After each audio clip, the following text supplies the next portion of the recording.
All right, welcome back, guys. I have two big guests joining us today, Ecomsidehustles, aka Kevin, and then we also have Kevin as well, but Kevin Pakman this time. Both extremely successful guys in the e-commerce space. They also do social media themselves. They have big platforms. And so wanted to get them out here, get their takes on life, on business, on money, and hopefully we can get cooking and get some good stuff out right here. So I guess for the first question, you guys are both very successful. Obviously, you've made millions of dollars. I think the best way to introduce you and kind of speak on your authority before you answer some questions is who you guys are in terms of what your achievements are. So for you, Kevin, number one, what's the most money you've made in a single year? It'll be this year. This year? I'm averaging about at least $500,000 a month. Wow. Personal income. That's everyone always like, oh, bro, that's sales. What's your actual bitch? No, I'm fucking paying myself $500,000 a month or more. I think I made a video on. I don't remember what my highest month was. Do you remember? I think it was close to 560, 570 or something like that. Yeah. Close to 6. And when that happened, was it like a standard month for you in terms of how you felt, or did you feel a sense of achievement? Does it even matter to you at this point anymore? Did you go celebrate and buy some shit? I don't know. Did I buy anything? I think you did. I feel like I probably bought a car. I think you did. I think I bought 2 cars that month. You might have. Yeah, that was a bad month. Which cars were those? The Aston Martin DBS and the STO. Nice. Yeah, I could use one of those one day. What about you? What about yourself? So for me, this will also be my best year as well. Probably do $3 million this year. My highest month itself, I think I hit like 330, I think. I don't think I bought a car that month though. Mm-hmm. No, you beat 330. No. That was, really? Yeah. That was back in January. Oh, I've hit it close to that, but I haven't like gotten over that amount yet. So, but I think like next month we'll probably beat that. So. Yeah. Who's the bigger spender between you guys? Based off income? Just like who splurges more? I feel like we splurge on different things. Yeah. That's the thing. Like I just came back from Europe with my fiance and I spent like 70 G's on that trip. Nice. Yeah. That's fun. And it was beautiful. It was amazing. Congrats, by the way. That's awesome. Thank you, brother. When's the date? Somewhere in like early 2025, like probably March. That's far out now. Yeah, that's far. Shit. Like as far, what do you mean? Like as my wedding date? I feel like you get, you propose and it's like 6 to 12 months, right? I mean, I feel like as far as like how soon we can get the venue and the timing, because we did it in September and ideally we want to be in March. Oh, so pretty recently. Okay. Yeah. So exactly. I literally just got proposed I got proposed. I'm the one who proposed in September. So if we want to do it in March, we can't do it this March. We would more likely have to do it the next one. So gotcha. Well, okay. So you're 26, you're 27. You guys are incredibly successful for your age. What do you define as successful? I would say, because I feel like there's a broad range. Like some people, like people who think that they make like $150,000 a year. Like to most people, that's a successful career. Mm-hmm. I'm comparing you guys to the average person. You might not consider yourself. That's a good question for you, actually. Would you consider yourself successful? Oh, 100%. Okay. Yeah. But like success is such a broad term. For sure. Like if you ask, like, I hate using Grant Cardone, but if you ask Grant Cardone, like I'm nothing compared to Grant Cardone. Yeah. So like there's so many levels. Yeah. And as your level changes, your idea of success changes. I also don't compare it on just money though. I think are you happy? Do you feel like you have people in your life that you enjoy going out to see? Do you feel like you're lacking in social relationships wise? Do you feel a sense of achievement? All those things play into it, obviously. Oh yeah, I 100% agree. Gotcha. It's definitely not just the monetary aspect of it, but it's like, you could have all the money in the world, but if you have terrible relationships with people, you treat people bad, freaking like hitting dogs and shit like that, like you're probably not. Yeah. You're not happy. Yeah. Brought a China flashback right there. Yeah, bro. So, but you guys both started, you were 21, right? Middle of college, and you were 22?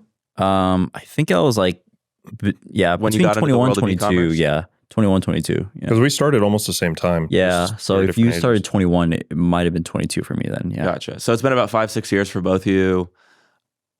What was that like in your initial, did you jump into the deep end in the world of e-commerce? And you're just like, I'm going all in, I'm cutting off everyone, I'm going into grind mode or whatever you want to call it? Or was it slowly like, I kind of want to check this out, see if it's interesting. And then you started to realize the full potential of, how much money you can make and where you could take this? I didn't really cut anyone out until after I had some sort of like semblance of success. Mm-hmm. So like, because like in the beginning, I just kind of was like doing it just because I thought it was like a get rich quick thing. And then you realize it's a lot more work than that. And then you realize you have to do a lot more shit. And then you make the decision that like, all right, like if I'm actually going to scale this to the thing that I want, then I have to go this route. Would you say that's pretty applicable to everything in life?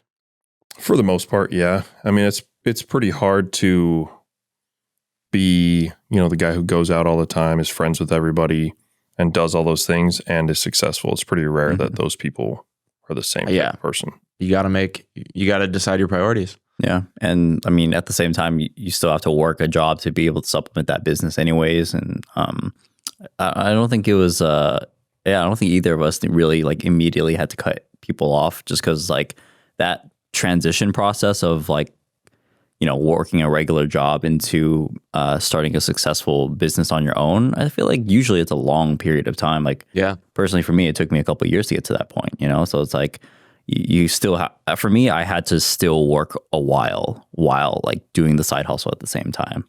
That brings up a good point. I usually ask this to most people I talk to, especially the last 3 guys I've had on, but do you feel like you have to go all in order to be successful in something? Do you think if you're like, you have one foot out the door, that you can still have that same level of achievement, or at some point you got to just go all in? Yes and no. I think if you have nothing, you shouldn't full send it, to be honest. But if you have something if you're starting something on the side and you start to see its momentum and it starts to, let's say, overtake what your current main source of income, your job is, then you do have to come to the decision like, fuck, do I want to keep juggling these two, or should I take the risk and full send it into this more riskier business that has the most potential as well? And I think most people have to come across that. I think for most people, if you go all in on something, you're usually going to fail. Like when you're starting out, like I like the phrase, like, if you want to win the war, sink the boats. Do you know that one? Well, I know is that the same thing as burn the boats? Yeah. I mean, because like burning them doesn't do anything. The whole point was that they sunk them, because then they couldn't leave. Oh, I fully believe that. I went all, like when I graduated college, I had a few big job offers. I had one guy offering me like $400K a year to sell watches for him. He's like this 19-year-old, does $22 million a year selling watches, and he's like, I need someone to take over for me so I can scale this. And he knew that I had my social media and I was a good salesman. So he's like, I can guarantee that you'll make minimum $400K a year selling watches. And I was like, yeah, that's obviously great money, and that would have been dope. But I went all in on my business and social media. At the time, I wasn't making $1 off of it. And then it's weird, like 2 or 3 weeks after, when I kind of, in a way, did burn the boats, it all started working out. I don't think that always happens, but I like Arnold saying, like, you can't, there shouldn't be a backup plan, in my opinion. At least it's to very a certain bold. extent. Yeah. Plan B distracts from plan A. Yeah. If you know you have like I obviously know that if everything were to fail for me, like I could go back and like live at my parents' house and they would gladly accept me. It'd be humiliating. My pride, my ego would be really hurt. But I don't look at that as like a plan B, You'll live to see another day. Yeah. All good. Yeah, I think you should go all in. But I guess that brings me to my next question. Can anyone be successful? What's your guys' take on this? With the right, I guess you could say teacher. Could anyone be successful with the right teacher? No. I think somewhere between 5 and 10% of the world is too stupid. Mm-hmm. Like there's just like, when we were driving here, some lady fucking had no idea that we were coming. Literally just pulled right out, smashed into the curb, and then just continued at 10 miles an hour. She can't be successful.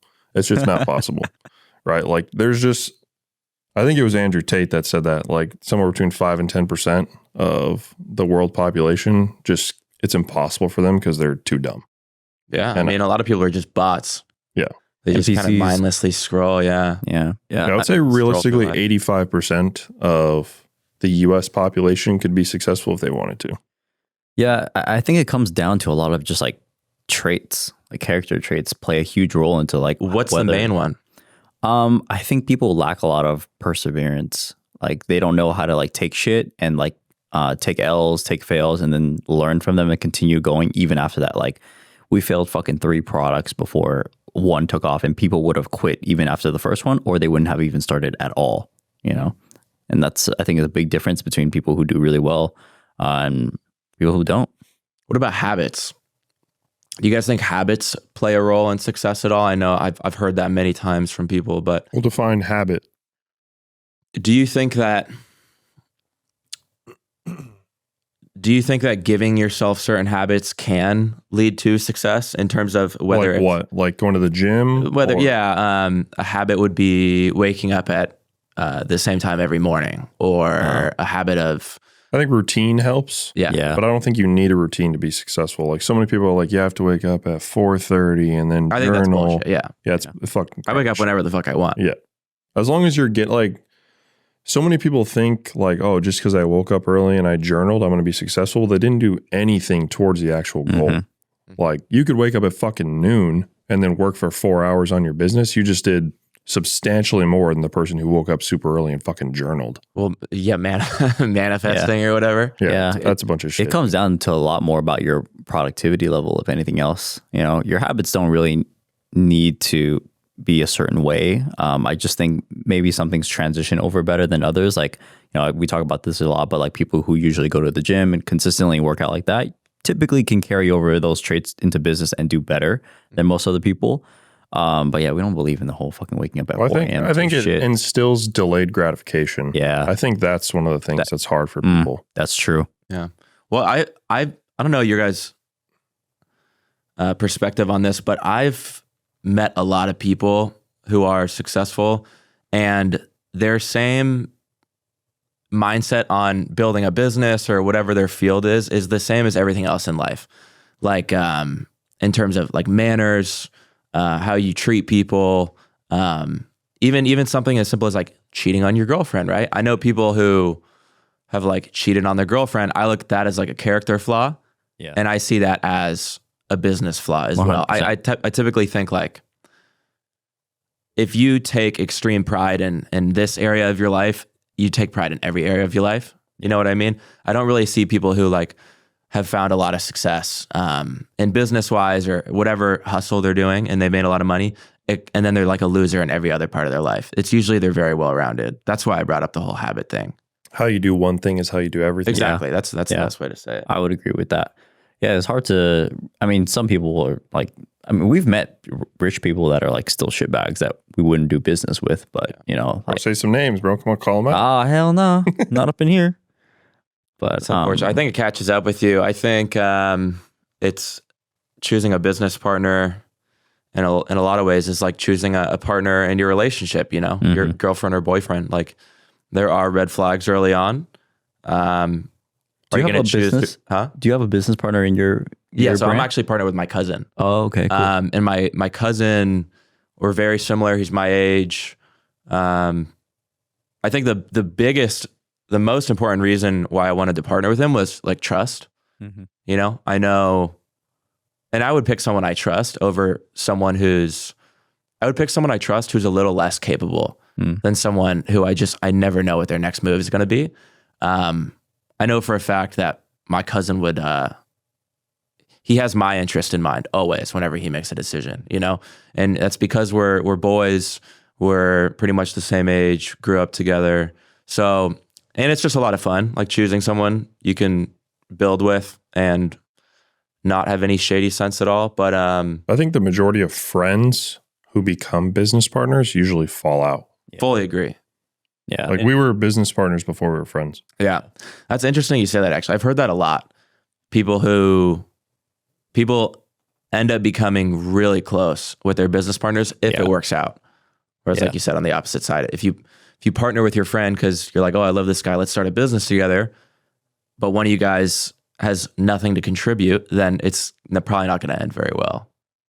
Yeah, I mean, we have multiple business partners in different companies as well, and like, like some we get close to, and some we don't. I mean, I think it's cool that we were able to build a pretty good friendship off of our business, just because we have a lot of similar interests, similar humor, same goals and visions and stuff like that. So, and you guys met off social media, right? Yeah. Mm-hmm. How many years ago is that? Last year. Oh, okay. So relatively. It was last year, dude. Was it last year? Yeah. No, it probably tail end of 21, I think. That you and I met, but like started talking, I think tail end of 21. Yeah. Okay, yeah. But we didn't merge until beginning of 22. Yeah. What do you think is a bigger impact on a successful relationship? Is it time or similarity? I think it's mutual goals. Well, that's kind of similarity in a way. Yeah. Like you guys seem very close. I know I have met people in the past year and a half that I would consider just as good of friends as people who I've known my whole life, because we have the same goals. Yeah. And we have that similarity. Yeah. So I think, some people like to think relationships are based off time. I think that's the wrong way to look at it. You guys might be nothing alike, but you just happen to be in the same group growing up. Yeah. So, I mean, we definitely have different personalities for sure. And I don't know, I feel like people wouldn't expect a friendship like that. But it kind of just works out that way. I would say, even though we have different personalities. you guys build off each other. That's great. I think so. Yeah. Do you feel like you've always had that entrepreneurial drive, or did you feel kind of lost as a kid, and then one day you're like, I can do more? I'm selling myself short. I've always known I was going to be rich. I think the majority of people who reach whatever their definition of success is have always known that they were going to do it. Like, you don't just fall into it. Mm-hmm. But like, a lot of people think that like, I have an ego, and you have to. Like, there's Sure. People will call it cocky. Yeah. Like, if they're losers. 100%. You got to like, be semi-delusional. If I heard one of you guys say like, yeah, my business will be worth 100 million, or maybe it already is, I don't know. But if you said like, I'll be making 10 million a month by the time I'm 32, I wouldn't look at that as cocky. I'd be like, hey, good for you guys. That's awesome. That's confidence in your ability. Yeah. And like, if you try and tell me that like I can't do something, I 100% know I can. Like, I don't speak off of oh, well, maybe it's possible in the future I might be able to do this. Like, I know I'll fucking do it. Yeah. Like, and that comes from experience. You earn the ability to have that mentality by accomplishing the things that you want to accomplish. Yeah, For sure. absolutely. If you have no resume and you're making outrageous claims like I'm going to be rich and all this, of course, people are going to think you're delusional. In a way you might be, but if you have that, like you said, experience, and you have that those cases to back it up, then when I was a kid, I think this was back when I was like, maybe I was like 7 or 8 years old or something like that. I remember like my grandma walking me to school, and she was asking me like, oh, like, what do you want to be when you grow up and stuff like that. And I said that I wanted to be the president of the United States. Really? Yeah, because I thought the president was the richest person in the world, right? So I was like, I want to be like, that's what I want. I want to be rich. So it was about money. It was always about money. It was always about like being like the best that I can at all things, So, and that's always been translated. And I think that helped a lot as like I got into the fitness world too, and I started like really diving into that and getting better at that. And like, you get all these like little wins through the gym, and like if you do competitions as well and such, so like really like, you know what, I fucking do all this shit. I can do any of this. The gym teaches you so much about life, whether there's so many things. I mean, you have to work hard. You have to be consistent. You can't like work on a business Gotta be patient. for 4 months. Yeah. And then just quit for 2 months and then come back to it. Expect the results to still be there. It's constant work. Even when you are successful, you don't just get to like stop. Yeah. You think money coincides with being the best version of yourself? Yes, I do think so. Like, I think it's a factor into that. I think because the way you make money ultimately has to do with like your character and how did you get there? Like how, at least if you do it the legit way, right? You have to build shit and earn it. And so that says a lot about your character. Like, I mean, even for us, like when we filter out, clientele, they have to have a certain amount of money, because if you can even save that type of money, it kind of shows like you're kind of smart. You kind of know what you've gotten yourself into.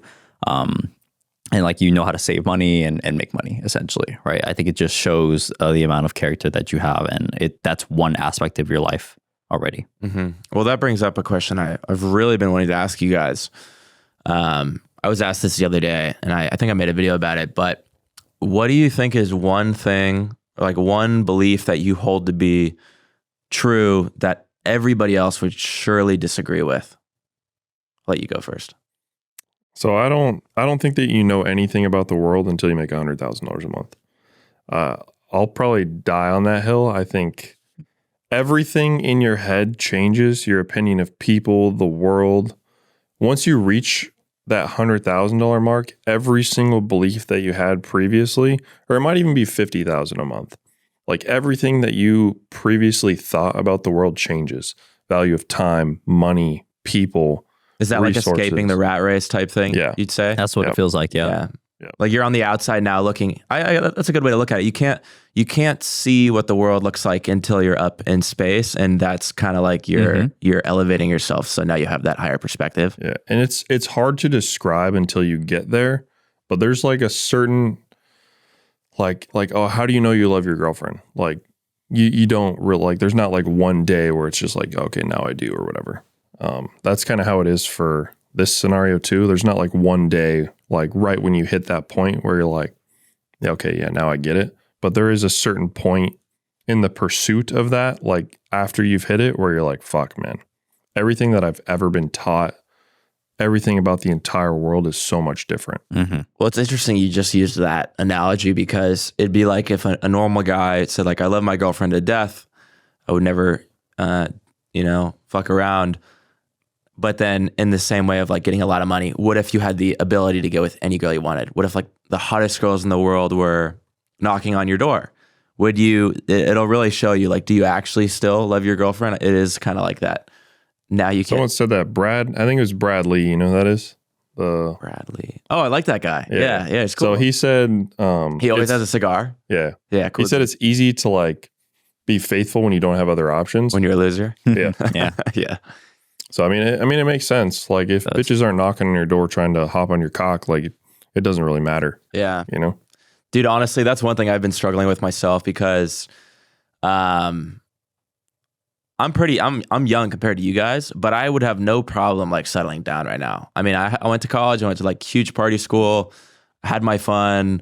I slept around a lot. I was a hoe for a little bit because I thought like that's what was important. That's what mattered. Yeah. Now I'm the exact opposite. I'm very careful about who I let in, very picky, but I do worry a little bit. Like I trust myself and I have full confidence that I would never screw up in this sense, because I think cheating is disgusting. Yeah. But I think about like, my standard right now might not be my standard in 5 or 10 years. When I have a lot of money, and when life is much different, when I do hit that new level that you were talking about a second ago. Personally, for me, I think it goes down to if you end up being with somebody during this time and 5 years from now as well, if it's that same person and how much you value that person. Yeah, how long have you been with your girl? A couple of years before. So it was while you were building. Yeah, basically. Like I was 2 years. Huh? 2 years. A little less than 2 years. Yeah. But she's also pretty successful herself, right? Yeah, she does well for herself. So you guys you understand each other. Yeah, and we understood like our dynamics. I was making good money. I was making like low 6 figures when I met her, but I wasn't a millionaire, and and we just kind of understood each other at that point as well, like where we at and like the type of dynamic relationship.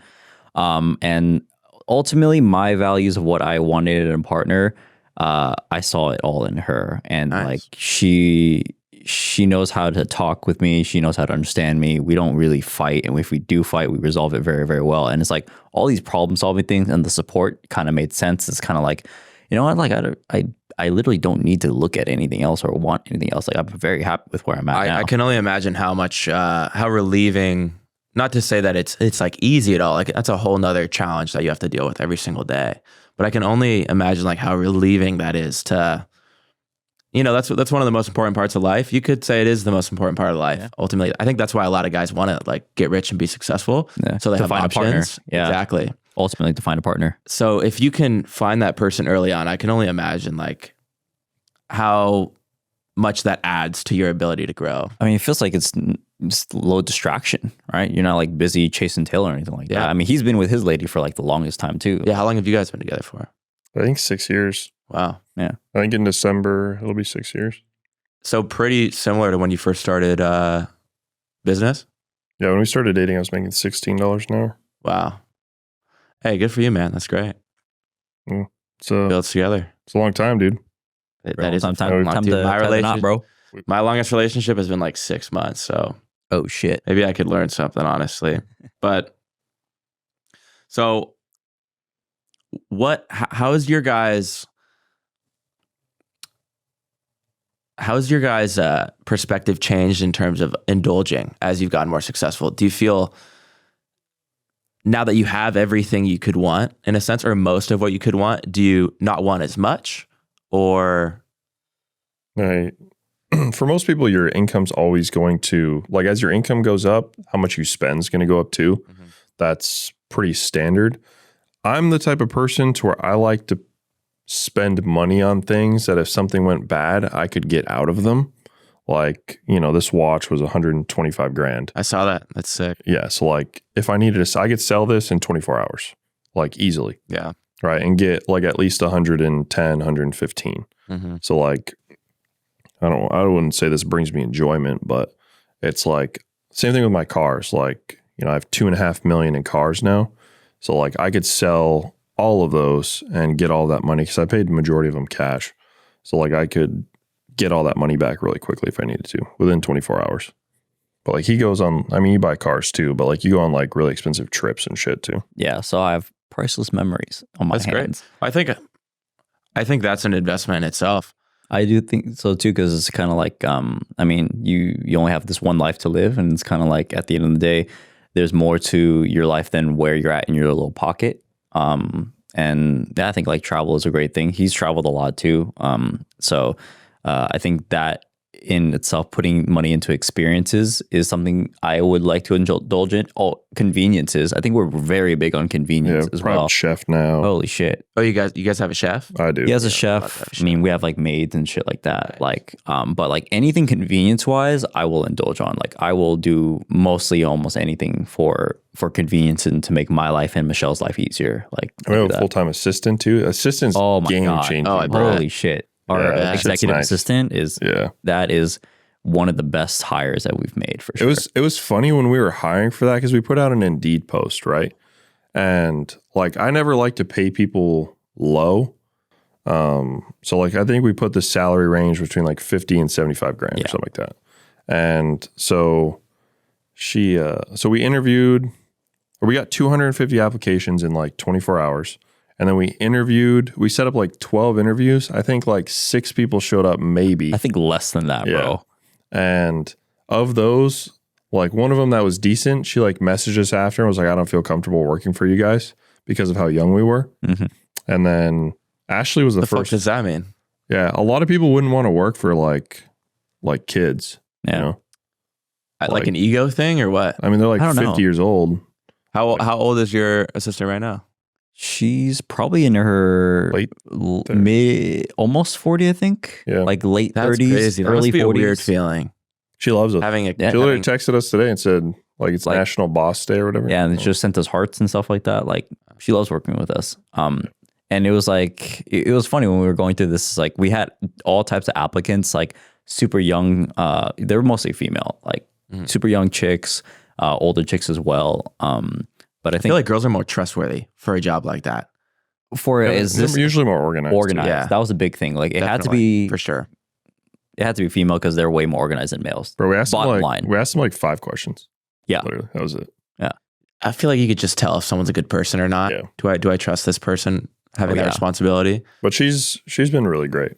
Nice. And then what did she want? Like 60,000 a year? Yeah. And we gave her more. We gave her 75. Yeah, but about 75. Nice. Yeah. Good for you guys.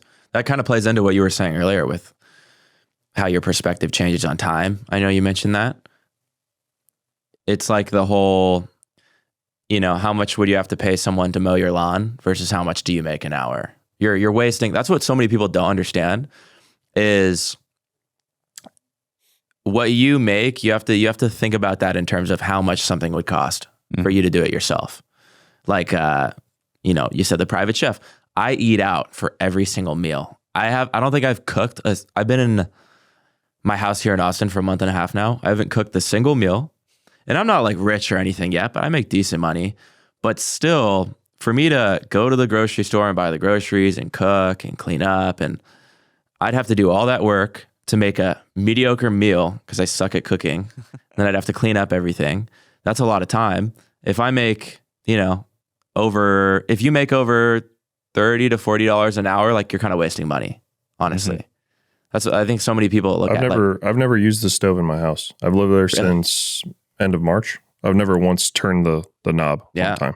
I like making steaks, so that's one thing. You can grill with the boys, every once in a while. But that's more like an occasion. I've grilled quite a few times. That's an occasion thing though, versus an actual like meal. Bro, I make myself a New York steak like 3 times a week, bro. Yeah, why not? Clean. That's great. On the griddle or cast iron. But I agree. Bro, Chef Matt be doing that, dude. That's not my job. Shout out, Matt. You make some good ass gumball, bro. Oh my God. Oh yeah. What's that? Gumbo. Gumbo? Oh yeah, gumbo. My bad. I said gumbo. It's like a Louisiana it's almost like a soup. Yeah. Gotcha. Gumbo's fire. Oh my God. But it's like a mildly spicy soup, and it has like sausage and chicken, and it's like they eat it in Louisiana. Yeah. It's very nice. Well, let's get into some business talks. I'm sure some people here are pretty intrigued to hear about what it's like being in the world that you're both in. You're both in Amazon FBA. You make a ton of money in e-commerce. What's that process look like for, I'm not even too involved in it myself. I don't really know how it all works. What does that look like for you guys? You come across a product, you think this has potential, and then you just start selling it, or what's the timeline look like on if someone wanted to get started in something like that? Now we don't really do any of that stuff ourselves. Like, we have people who source products. We have people who make the listings. I feel like when you first start out, you're kind of doing all that all yourself. But again, coming back to valuing time. Of course. Like, I can spend a couple $100 for someone to find me a product versus like if I did it myself, I would spend probably $30,000 in time. Is it always a pre-existing product, or have you ever created a new product? So the issue with creating new products is like Amazon's strictly search-based. So like if there's no search volume for it, then it's kind of a product that you'd never really be able to sell. Yeah, we do have one brand that we're launching that is a new product. So that's going to be a very interesting We're going to try TikTok test. Shop with that too. Yeah. I was going to ask you about TikTok Shop. Yeah. So that is going to be definitely an interesting experiment for us. But we are going to leverage like social media more to get more exposure, because when people buy products, one of the first things they'll do is search it on Amazon and see if it's there first, because they want if it's going to be cheaper and if it's going to be prime shipping available, because they want that fast. Yeah, we just got our ice baths on Amazon like 2 weeks ago. It's been huge. It's been huge for us. Ice baths do really well on Amazon. They do. They kill. Yeah, it's been doing really well because it's like a portable one. I don't know if you guys have seen it. It's a small portable one. Is it the inflatable one? Yeah, it is. Exactly. Or we have two products. The smaller one that's like your basic intro to cold therapy and ice baths, and then you have like the expensive one if you want to. That's because I have the plunge one. Yeah, the actual, it's nice. The big ass one. Well, that's one of our competitors. It was like $8,500. Yeah, it's expensive. So, are you guys able to? Is there a product in the past that you've done extremely well on that you don't use anymore that you could talk about? No. Well, all of your good products are still running. I've discontinued 6 in my life. Is there one you can talk about in the past to explain like what that process was like? The first 3, and I've made videos on this. First 3 I launched was lifting straps. So like for grip, like I think I saw your video on that. Yeah. Wrist wraps for wrist support, and then after that was like bento lunch boxes, reusable, like made of like wheat grass or some shit. Like for little kids? Yeah, it was like you'd like put your lunch. It was like meal prep boxes, but they were reusable. Instead of being plastic, they were made of like a wheat grass. Were those the first 3 that you tried that failed, or did any of those do good? No, they all did horrible. Oh wow! Ironically for me, my first product actually did pretty well and started popping off. It was an animal repeller, ultrasonic animal repeller. So it's like one of these. It's like it's like this electronic that you stick into the ground and it's supposed to send out like ultrasonic waves, something like that, and like repel animals. It didn't fucking do shit. It didn't work at all. It was like a gimmick for sure. But people bought it. But people bought it. Like I actually made like almost $10,000 the first 2 weeks of selling it. Wow. Sold completely out, had like a 40% profit margin. It was really, really good. I sourced it for like $7, sold it for like $35-$40. It had great margins, but because it was such a gimmick product, it didn't work. I had a lot of hijackers. Their reviews and my product being not so good just ended up getting a lot of bad reviews. And then when you get bad reviews on Amazon, I was about to ask what happened. Your product will get tanked, absolutely tanked. So then I ended up having to sell out of the rest of my inventory, not reorder, because I just knew this product was just bad. And every other seller on there was just putting a lot of fake reviews, and it was just like not a good market to stay into. So I just didn't continue it after that. Amazon values customer experience over everything. For sure. So they have on the back end of like your seller account, they have what's called NCX percentage, which is your negative customer experience. And that's like a massive factor in how you rank. So like how you rank for keywords. Yeah. So like the more people shit on your product, return it, all that shit, like the lower they're going to drop you down because they see you as like a bad experience for customers. I mean, it makes total sense. I mean, the fact that Amazon's so brilliant with this whole thing. But yeah, with the TikTok shop coming out, do you guys have any plan to, I know you said you want to get involved in that. Do you know what you're going to do? We're going to do two different. So you want to talk about it or no? I feel like we can bring it up at this point now. Yeah, it's already in manufacturing. It's already about to come out. So we're launching an energy drink company. And then we're also... Are you trying to build a brand, or is it just for It's going to be a brand. Yeah. So like we went through like 4 months of like sourcing and like testing different formulas and a bunch of different shit. Yeah. So that's finalized. We already placed our purchase order. And then we're also coming out with, we partnered with another guy who owns a patent for teeth whitening gum. So it's not like some fucking Trident shit. Yeah, it's like more of a chewable treatment rather than like a gum per se. Because it actually has like the active formulas that work with just like a Crest White strip essentially, without the sensitivity pains. Yeah, I tried those the other day and my teeth were hurting for like 3 fucking days. It's annoying, super annoying. You should try the gum. You'd like it. Yeah, I will. Is it ready yet or no? Yeah, we already have like samples. I got a fuckload. I could send it to you. Yeah, I'll post a video. So we're super excited about that because no one's ever seen anything like it, and it actually works. You know, so dude, it's crazy how much you can make from a single. People think. Have you guys heard of Masa? Yeah, Masa chips. So I recently got connected with the founder of that. It's chips. It's fucking chips. And when he told me how much money he was doing, right now he's doing like I think $4 to $5 million a year in revenue off one bag. They just released their second flavor. Wow. One bag of chips. Are they retail? They're they're retail. They sell in a few stores like Erewhon and stuff, like rich white girl stores, mostly online. And he's like, yeah, the goal is by 2026, 100 million a year. I was like selling a couple flavors of chips. He's like, yeah. It's crazy how easy you can make money like once you understand the world. And I feel like that kind of plays into what you were saying. Majority of the sales are online sales? Yeah. Wow. Yeah, and they're sold out right now too. That's crazy. But it just goes to show. You know, it's interesting. I love those type of products that are. I've noticed a trend of brands tapping into these old markets. Like, have you heard of sour strips? Yeah. So like them going into the candy market, which no one has ever gone into. This brand going into chips. Nobody's fucking doing chips anymore. Like people are thinking like, what can I create? Tech. How can I create? Most bright minds today, in terms of business, are thinking about innovation, but you don't really have to innovate to make money. Differentiator. Yeah. I mean, for these guys, it was just create a company with those seed oils, which is a huge market right now. Everyone's all health and holistic and everything. That's right. And, you know. Well, that's what we teach. Like in our program, we tell people it's not necessarily about like, so many people think you have to like invent something new. You don't have to reinvent the wheel. No. And your goal is never to be number one. Like I always tell people that, like, my goal is never to be the number one seller, be Amazon's choice. I don't really give a shit about that. My goal is to launch a product and get as many sales as I can and be profitable while doing it. Because it's a replicable, is that a word? Yeah. it's easy to replicate because like you can just continue to do that. So like even if you're only doing like 8 to 10,000 a month in sales at a 20% profit margin, I can launch more products indefinitely. Yeah. And just continue to scale that way. It's just taking a percentage of the vast market. There were these two brothers, I believe they're American, but they went and they copied, you guys might have heard of them, I forget their name.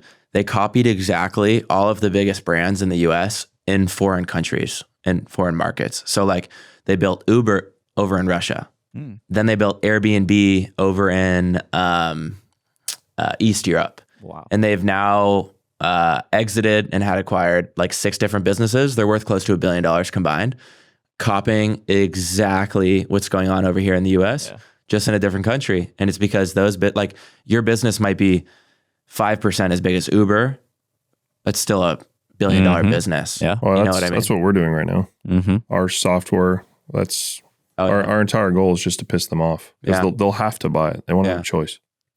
That's why I've heard a lot about Apple and Google doing that as well. Like they'll just acquire a company if it even has a little bit of disruption potential. And they don't even buy it to like scale it or make money. Just to own it, own the rights. They have and they can write that off too. It's an expense. So they have like a set amount of money that they use just to kill the competition over and over and over.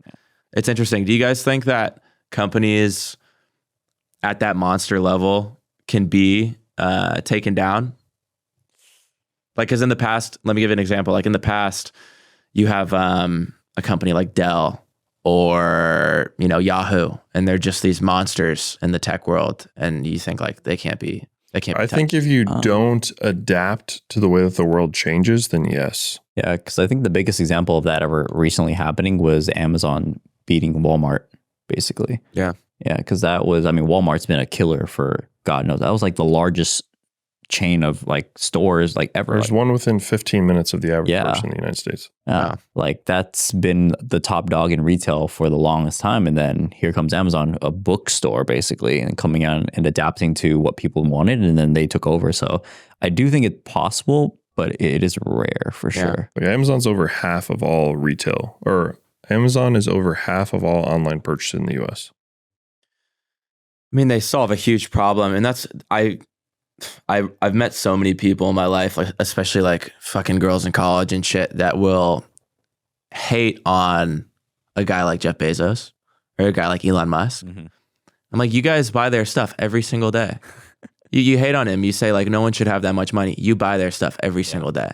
And they have solved the biggest problem in the last 10, 15 years. You ever seen that meme? And it's some girl, fucking blue hair, of course, probably in Seattle.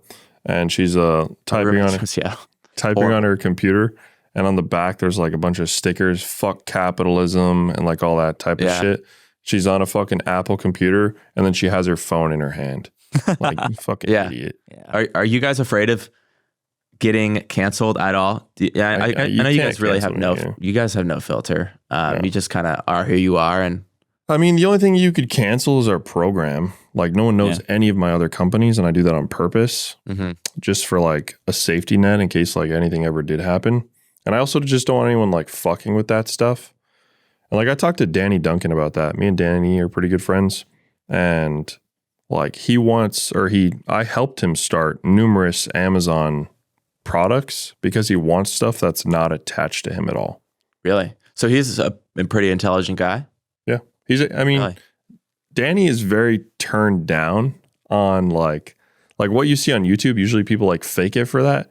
He's way more extreme in person. Really? But he's willing to like take risks with his money. I think that's what he does well.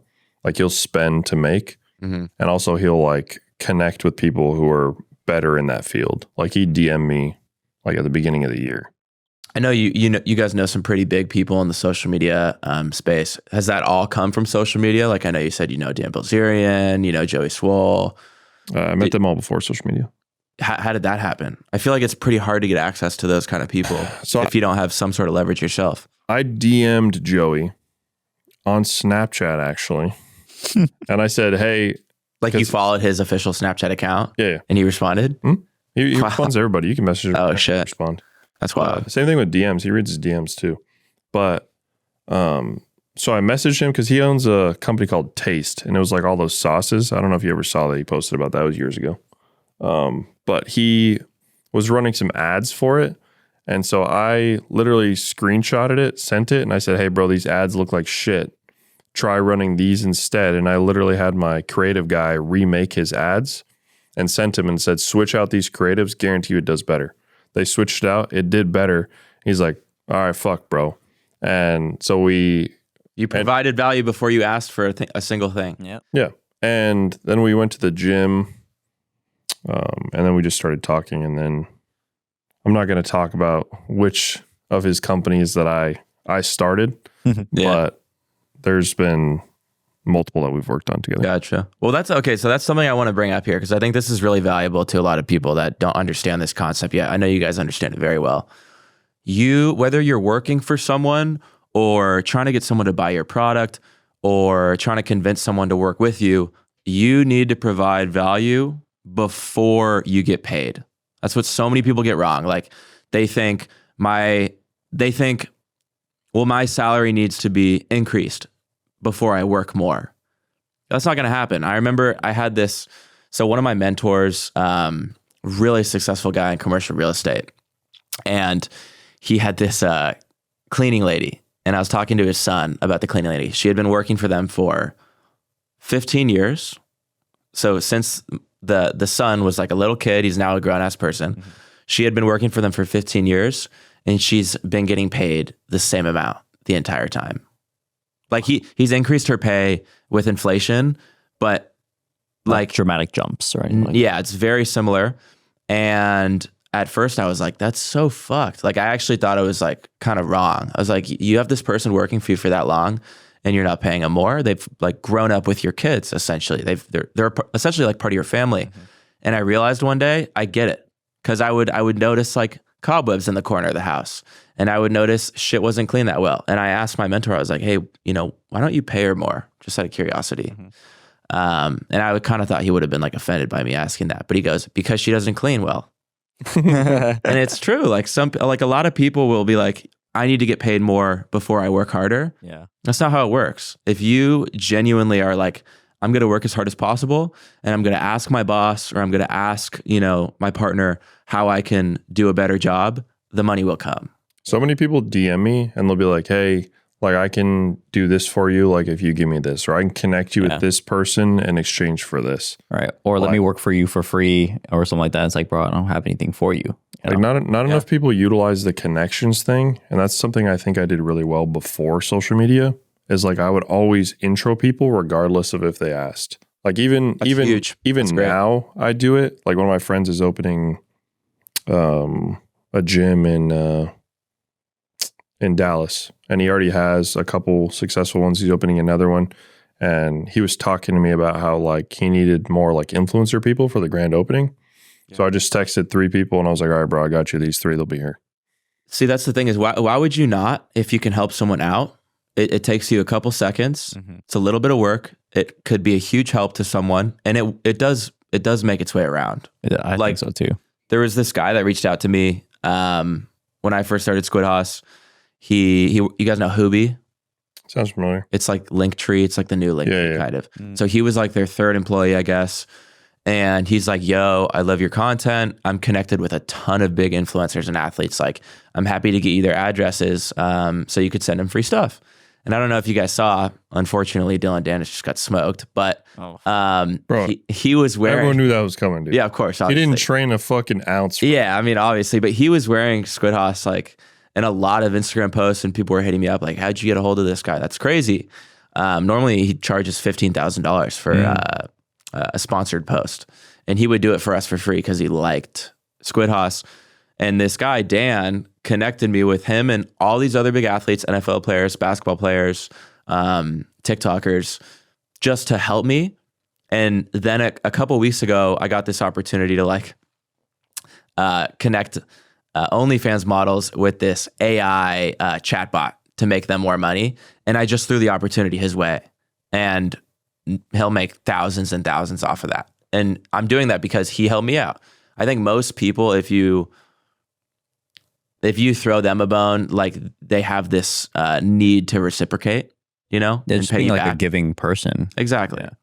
And if they don't, then I mean, you didn't lose anything. It's not like you didn't give them your money and they screwed you over. You just, you know who that person is now. Yeah. I genuinely do think if you give without expecting anything in return, a lot of good will come your way.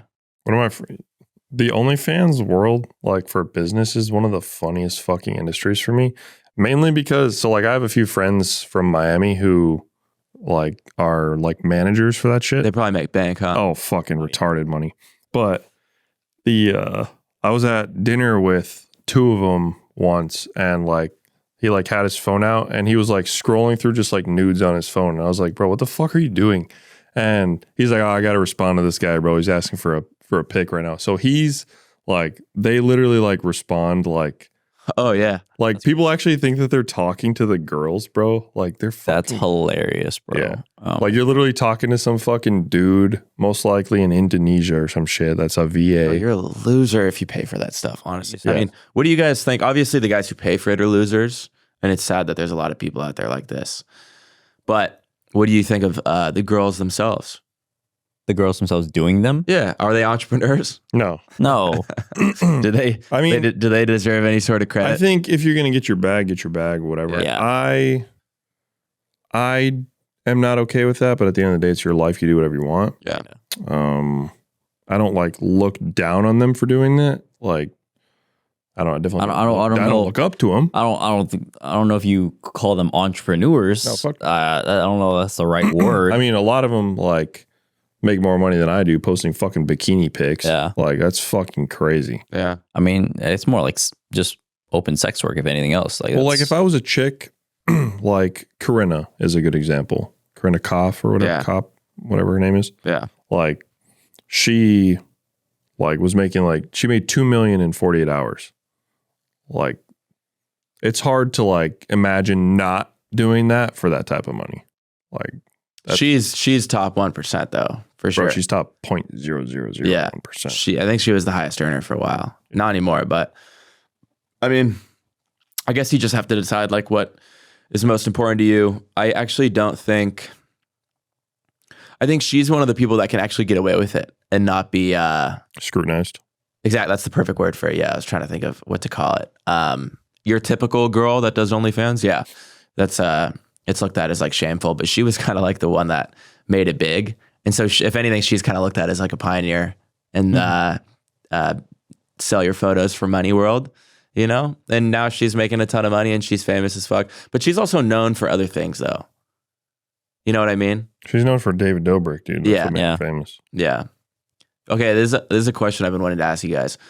Do you feel like fame and money, your guys' success both in social media and in business and e-commerce, has that changed a lot of the relationships you've had with people in your life, whether it's family? It makes it harder to relate to people. Yeah. Like I was talking to Jay Lane about this. You know who he is? The fitness guy? No, I don't think so. I meet up with him on occasion. He lives in Dallas. But I was talking to him about it, and I was like, I won't really meet up with someone unless I can relate to them in some sort of aspect of my life. Either they're in business, successful or not. You have to have, like one of my friends, like the guy that I got 50% of his pest control company, like his business is successful, but he doesn't make anything from it. Mm-hmm. So I can relate to that, right? So like in business in some sort of way, you have money or you do social media. Yeah. Those are really like the only three. A question that one of my best friends asked recently is like, do you feel any type of way that, you know, friendship at our level, I would say, do you think like friendships are built on transaction wise or value exchange wise, rather than like for you as a person? I feel like if you're expecting people to like you for you, I think it's a little naive. For sure. Yeah. Oh, I fully agree with you. You know, I made a video about this yesterday, actually. I was sitting in my car. I was like, if you want to meet remarkable people, you have to be somewhat remarkable yourself. Right. And there's a lot of reasons for it. I think number one, in a way, it is kind of like transaction. And it's not sad or like shameful in my opinion. No. But like if you have worked your ass off and you have sacrificed and you didn't go out when your friends were, right? And you didn't splurge on dumb shit and you instead reinvested all that money at the beginning, you deserve to have a standard of who you want to let into your life, as with anyone. And a lot of times people think like, oh, like that person is rich and famous and they think they're better than everybody else. I mean, you kind of do because you've worked harder. Well, I think I'm sacrificed better. more. I think I'm better than the majority of people. Yeah. That's not even like a cocky thing. Some girl made a video about this and I was fucking dying because like she talked about like some crackhead who tried to like whatever rob her or whatever in like some video, and then she like everyone was like commenting, stop acting like you're better than that guy or whatever, and she literally you are better than she literally responded to one of the comments. She was like, how the fuck are you guys gonna say I'm not better than some crackhead? All you gotta do is not smoke crack. Like yeah it's dude, my ex asked me that in the car one time. She goes, do you think you're better than people? Fuck and yeah. I thought about it for a second and I was like yes and no. Well, I mean, no. And if you say that out loud, if you say, I think I'm better than people, everyone freaks out. You go, oh, piece of shit, right? You seem like a scumbag. But if you break it down in specific qualities, are you a better boyfriend than the guy that cheats on his girlfriend? Yeah, you are. Yeah. Are you a better son because you paid for your mom's house than some kid who asks his mom for money all the time and like or steals or something? Yeah, you are, right? Are you a better friend because you push your friends up and you hold them accountable? Yes. So if you break it down based on specifics, yeah, that's true. then everyone is better than someone in some way, right? Yeah. Well, and it's also like, what value do you provide? Like, I have like 50 or so employees across everything, right? So like I employ 50 people. That's why. Right. Like I have a folder in my phone of over 1,000 screenshots of people who have said like, you personally have changed my life. And I collect those, right? Like how many people would say that they've changed personally and been personally thanked by 1,000 plus people? Yeah. That's just the ones I remember to screenshot. Yeah. And there's always people talking about like, oh, like you're not, are you really that good of a human being? Like, do you even contribute to charity and shit like that? Motherfucker, you are probably the only person, you in itself talking about contributing to charity, you're probably not doing anything yourself. They never are. They never are. And so not only are the people that, oh yeah, that's like all these people, it's a lot of girls, honestly, but you see people on social media all the time that are like, billionaires should donate their money. I personally believe that them stimulating the economy with their business is far more beneficial than giving money to charity, because most of the time the money that goes to charity goes to pockets. Yeah. Well, it's like, I mean, you could look at like the actual like donation amounts for like certain charities. It's like 15%. Oh yeah. Is what they actually give. Like 30% goes to marketing. Like, bitch, what the fuck am I giving you money for? Paying the employees that work for it. Yeah. Yep. Nonprofits are profitable. Yep. The people you got to pay all the employees. You got to pay for the office. You got to pay for, like you said, the marketing. Only a little bit of that money actually goes back to, people in need. Yeah. I mean, like even, especially like, so I like donate to like Cambodia. Like, that's like my ethnicity and like where my Didn't I donate to one of those too? No, you donate to Vietnam. Oh. I donate to like hospitals in Cambodia, thousands and thousands of dollars. But even then, like you have to be careful about how you send that money and wire that money, because a lot of those places are scams too. Like you got to do your due diligence and really know where that money is going to and everything like that. It's like, so like people don't get it. I donate to dog shelters. I like dogs. You see those videos? Dogs. Yeah. So like I made a video about it and I was like, hey, if you own a dog shelter like in the state of Texas and you need money, or like you need something specific, I'll get it for you. There's one here in Austin that's overflowing.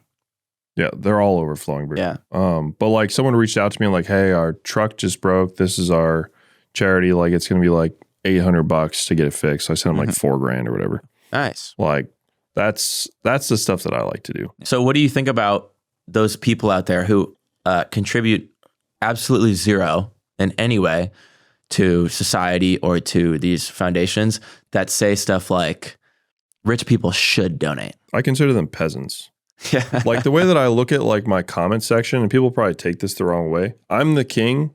You're in my comment section commenting on my shit. So obviously like you know who I am. I don't know who the fuck you are. Yeah. You're a fan. Like, yeah. So that's like, an interesting way to look at it. So like I like that. I'm the king and they're the peasants. Yeah. And they're begging the king for either attention or for me to like do what they want. They're begging for a handout. Yeah. Yeah. So that's how I look at all of my comments, is like I'm the king and they're the peasants. Yeah. That's why like nothing ever bothers me.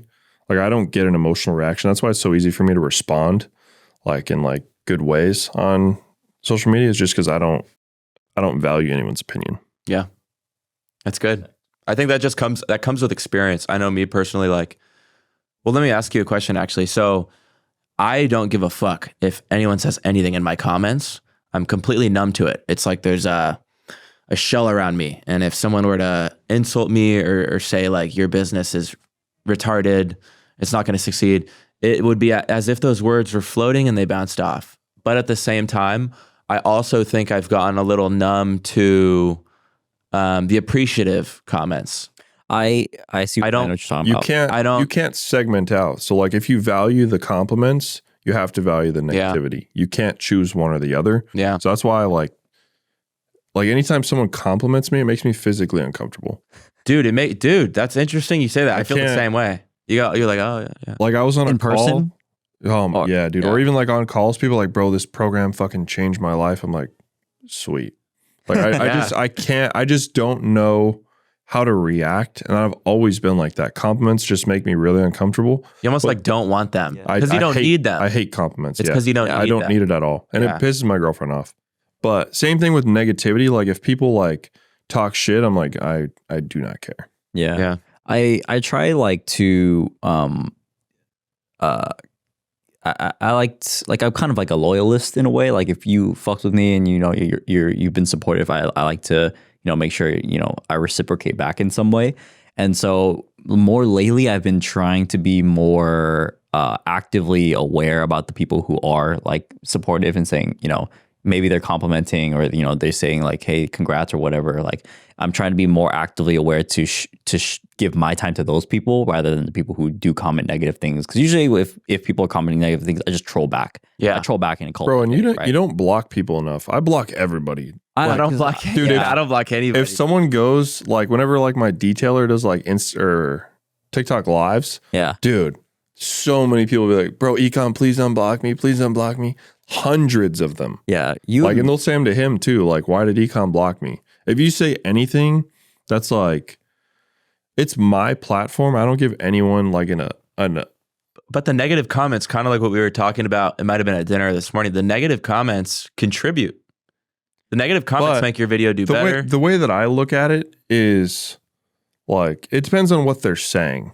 Yeah. But also, like, I think that the algorithm will start to learn and they'll put me in front of less stupid people. Yeah. That's how I look at it. Like if I start blocking all the idiots, like the idiots do these specific things. If I start blocking them all, it'll start moving me into the smart people.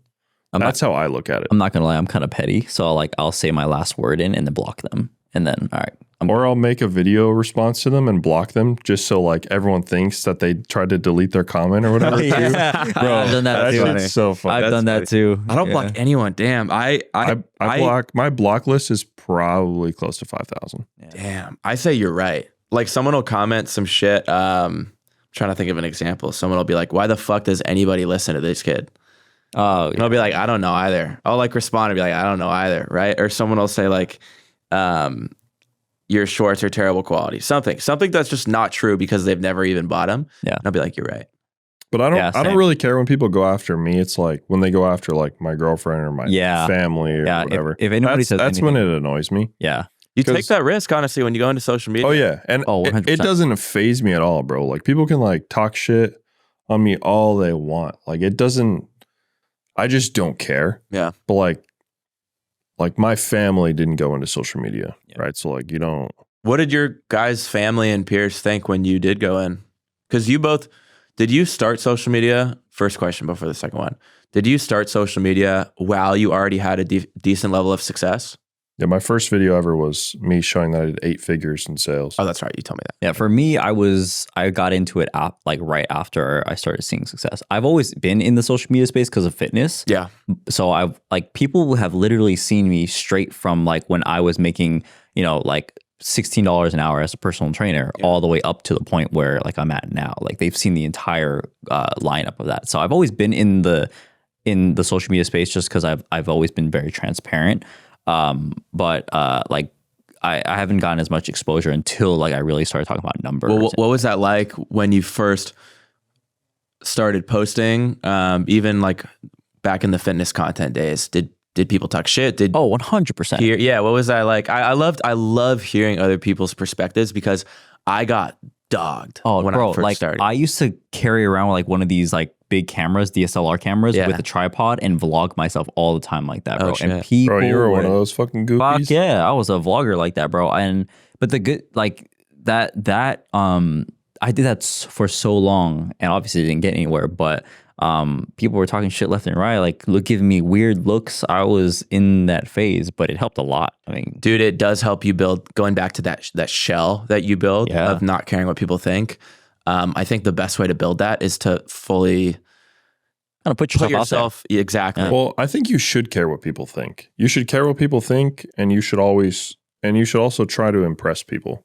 I think those two things, like, people just take them the wrong way. Like, I care what people think to a certain extent. Like, well, everybody does. There's two different I care what certain people think. Yeah. Mm-hmm. Like, if fucking Ed Milet or Tom Bilyeu, so Ed Milet, studs, both or studs. Brad were making videos talking shit on me, I would take that personally. For sure. Mm-hmm. But this little fucking user 2765, Yeah. like, he's a fucking fat loser piece of shit. Yeah. Like, I don't give a fuck about that guy. Yeah. It's But, like, good that they look at you with kind of disgust, Yeah. honestly. But if people of value are shitting on me, then I would take that personally. Yeah. Well, I mean, when I say I don't care what people think, it's to an extent, obviously. Like, for example, in college, there's a lot of.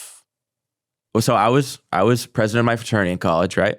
And I was the one that was essentially directly responsible for the image of the fraternity. And I remember there had been multiple experiences when, like, girls would go and make up stories about dudes in the house. Sometimes some dude in the house did do something wrong and I had to drop them. But that is a really bad look on me, being the face of the organization. So of course I cared what people thought about me in that sense, right? Like, I want people to look at me as a good leader, as a person contributing to the overall development and success of these guys I'm representing. But once again, if it's from losers, then it doesn't matter. Yeah, what about you? Did you have any sort of like criticism or like friends that were like, why are you doing this? Again, it wasn't under my name. I also didn't connect my phone number to it, and I made a completely separate Instagram. So I think I did it the right way in terms of not having to worry about that. Mm-hmm. Like, even the majority of the people that I grew up with don't even know I'm successful. Like that, because I never posted on like my personal shit ever. So like you don't even know that I am who I am now. I think everyone I grew up with fucking knows now. Yeah, me too. Yeah. Well, my name's fully out there as well. Do you guys feel like it's a disadvantage in this day and age to not have a public personal brand? No. I think it's helpful in certain aspects, but also, like, once you reach a certain level of wealth, the only thing that you want is no one to know who you are. Yeah. So like, But then you look at a guy like Alex Hormozi, who's already worth millions and millions and millions. But in order for him to do the next thing that he wanted. So do you know what acquisition.com is? Of course. I'm very familiar with Alex Hormozi. Okay. So you know what acquisition.com is then? Yes. Like, did you go through the actual like webinar thing? No. Okay. So So they take 10% of top line revenue. Yeah, did you know that? No. It's basically I didn't know it was 10%. It's basically a course. Like, his whole thing is like, I don't sell you a course. It's a fucking course. Like, they literally bring you into like their ecosystem. You have to hire their Facebook guys, their accountants. They take over your bank account, right? Like, they take over everything, and you have to pay all those people. It's like private equity in a way. It sounds like it is. That's exactly what it is. Yeah. Except for, instead of them buying a portion of your company, you're giving it to them, and they're taking 10% of top line revenue. And then I think they get 30% of whatever you sell for. But they just put in place their systems that have worked, right? Correct. Mm-hmm. But also, 10% of top line revenue is fucking That's great, a lot. Do you think it's worth it? Fuck Do you, no. do you know anyone that's been a part of it? I know a lot of people who have gone through the funnel, but have never actually done it. Yeah, Even people who know. are friends with him won't do it. Well, I don't think they have a large portfolio either. They only do 100 million a year. Yeah, it's not between a lot of companies for sure. But no, I feel like Wait, do they have top line revenue and equity? Mhm. 10% as well? Yeah. So no, they get, I think, 30% of sellable value. Wow. So they get 10% of top line. So they're making money no matter what, even if it's not profitable. Yeah. And so now, horrible. and then it all routes through their bank accounts. So like they take that money out before they give it to you. That way you can't like have any money disagreements. That's pretty crazy. And then also 30% of sellable value is, I think, what they get. It's like the government. Yeah. It's like taxes. Yeah. I mean, there's no doubt he's a stud. Like I'm a big fan of his, whatever. But acquisition.com, I think, is a shit thing. Yeah. But regardless, I think social media is a big opportunity that I think everyone should be taking advantage of if you're a business owner. Like everyone who owns a business can take advantage of that. Yeah, there's a line. I guess you got to know where to draw the line because nowadays you have so many people making videos that have nothing to offer. But maybe they'll figure it out and they will have something to offer eventually. I feel like people just haven't found their niche yet. You know, I think you need to find your niche and just be as authentic as possible. I think we talked about this earlier. Like, you know, I think nowadays people are more genuine through social media because they know that's what sells well. For sure, you have to be. Yeah, you can't be. Who the fuck is that guy? Who's that guy that's in my garage, Lamborghini? Oh, Tai Lopez. Tai Lopez, bro. Actually, one of the entrepreneur things I went to the other day, I was with his mentee. Oh. But I look at Tai Lopez as the first course guru. Yeah. He started this whole thing.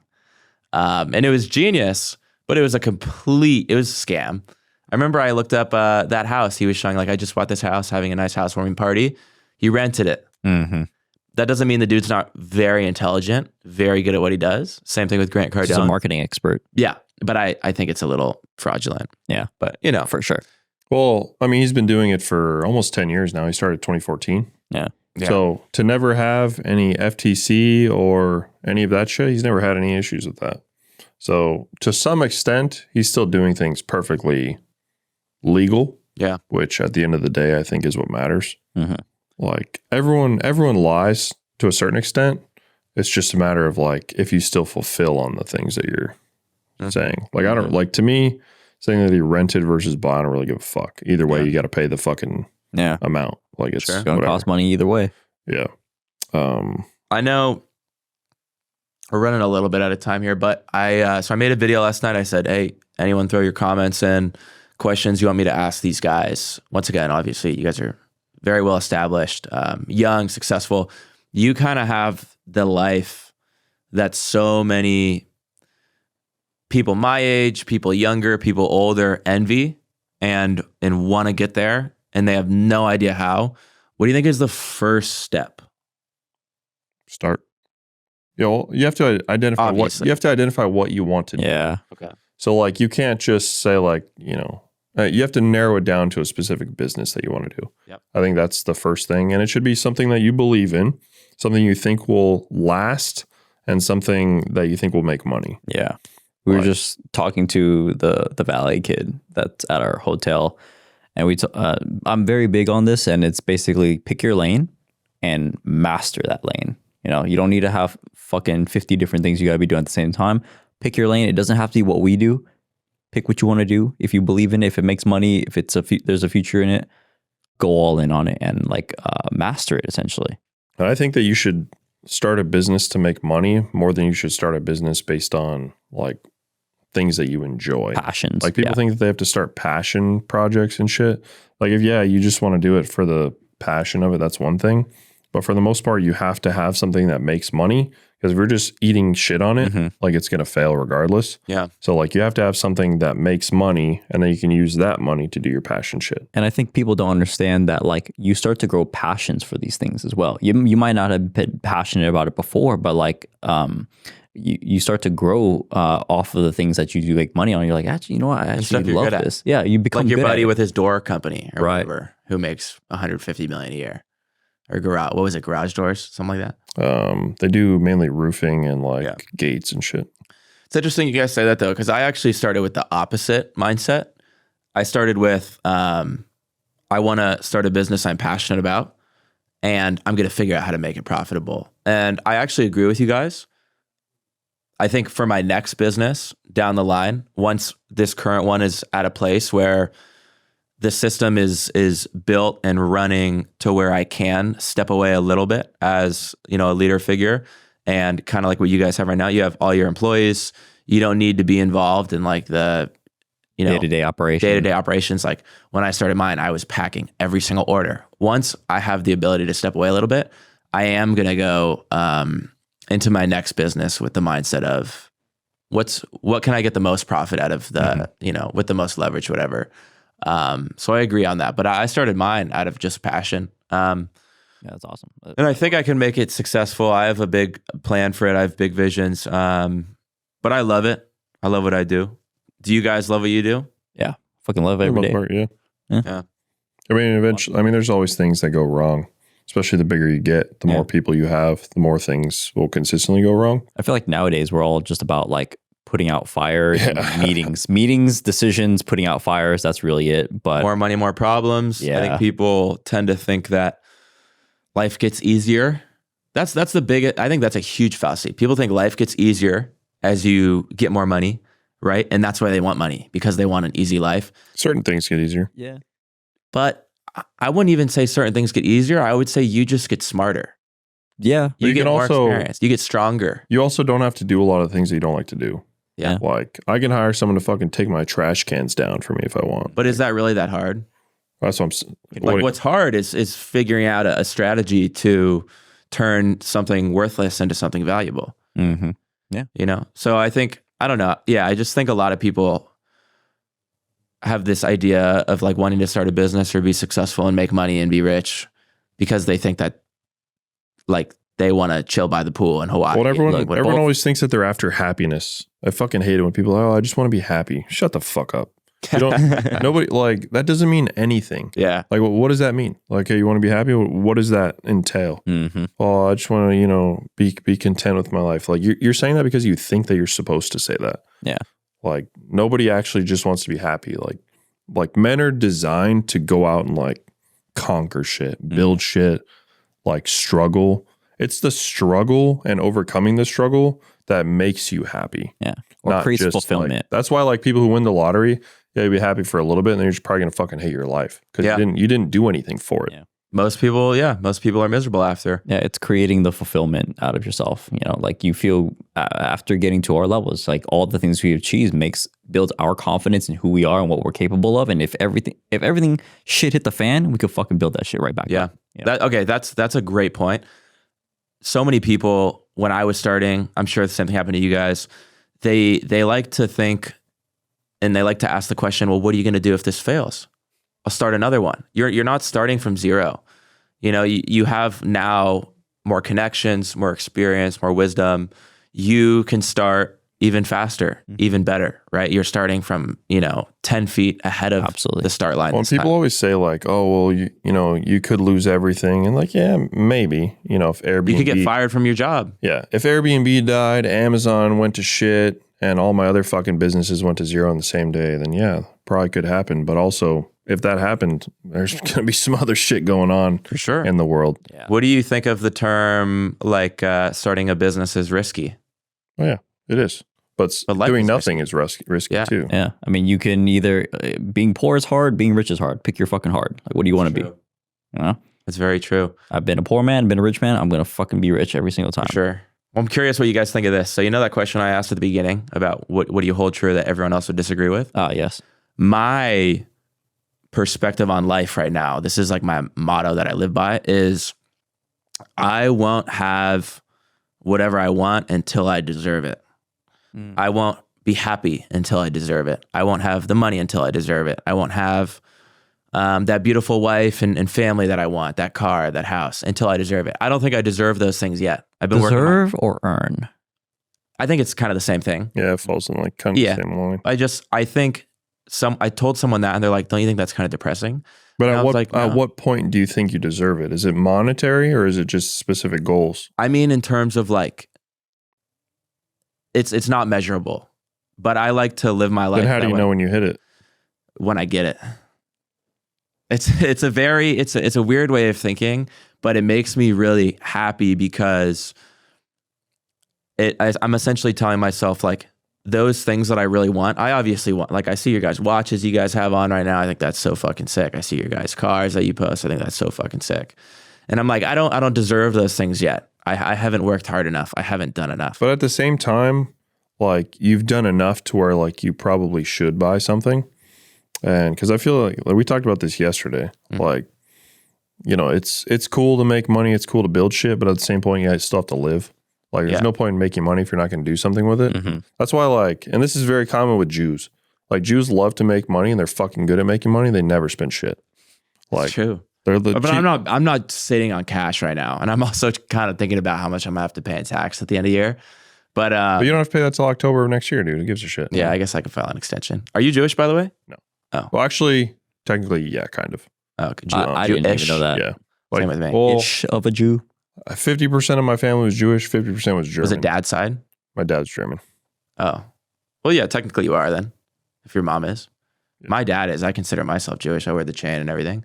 But you're absolutely right. I think they do say, my whole family saved, or my grandparents at least, and they wore the same shoes for 20 years, got them repaired, and they were able to give their kids a really nice life, like send every one of they came to the U.S. with nothing.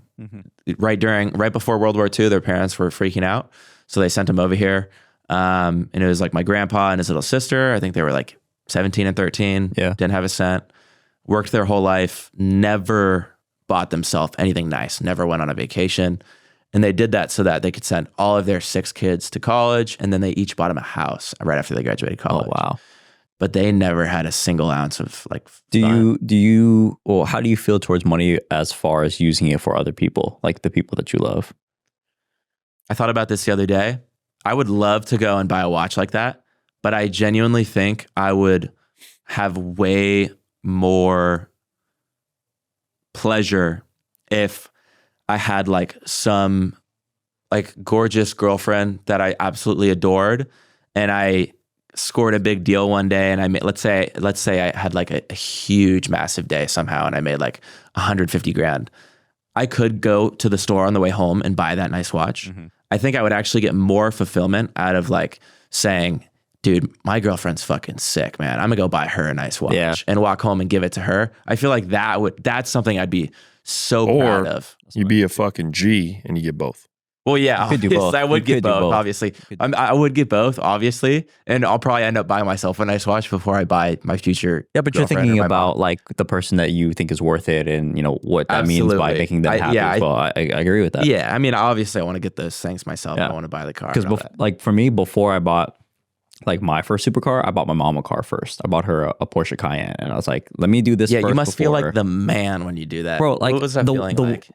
It was unbelievable. And when I retired my mom, it was the most unbelievable thing. Like the thing is, anyone could say whatever the fuck they want about me. At the end of the day, my mom is happy. She's proud of me. And that's the only thing that matters. You did what you were supposed to. Yep. Yeah. They could say whatever the fuck they want. Yeah. Don't matter to me. It's funny. I didn't feel anything. I gave my mom $106,000 car. Didn't even feel it. Like, no problem, mom. Yeah. Your mom still wants to work, bro. My mom's been retired for years. She's still a fire chief. No, she retired. Fire chief. Yeah. Wow. Yep, she was a fire chief for Fullerton and Brea in California. Nice. She's a badass. Word. Well, yeah, I feel like I got to ask you guys all my questions. I feel like I've learned a lot. Is there anything else you guys kind of want to finish it off with? I guess I always try and finish this off. What advice beyond just starting do you have for the person who feels lost? I don't know if you guys have ever felt lost or like you didn't know what to do next or you had no purpose. Maybe not. We made a video on this yesterday in the car over here. So many people think that they have to like do a bunch of different shit all at once, like change your whole life like tomorrow. And most people can't do that. I'm very blessed that I can do that. I can flip a switch, change everything about me, and I'll be able to stick with it. But most people can't do that. So you switch one thing. So like you focus on just doing this one thing, whether it's, normally you sleep in until fucking 2 p.m. and you don't do jack shit. So now you wake up at 9, which is a very reasonable time to fucking wake up. So now for the next week, you wake up at 9 every single day. And that's just keeping a promise to yourself. And like you'll build confidence and security in yourself by keeping those promises. So waking up at 9 and then next week you add something else. It's whatever, you know how I feel about reading, but reading 10 pages of a book, it's not necessarily about the action. Well, actually, it's not necessarily about the thing. It's about the action of the thing that moves you towards your goals. Yeah. Dude, Staying open with the opportunities out there. There's a lot of different opportunities, but I think people need to look at all of them, the ones that interest them, and evaluate them, and then pick their lane. Yeah. Well, I think both of those are great fucking answers. And that kind of builds into like the habit thing we talked about earlier. Yeah, people do just start freaking out all of a sudden. I'm not rich yet. It takes time. And you just have to take those small steps and be obsessed with the, as they say, walking. And then when you look up, you'll be exactly where you want to be one day. So yeah.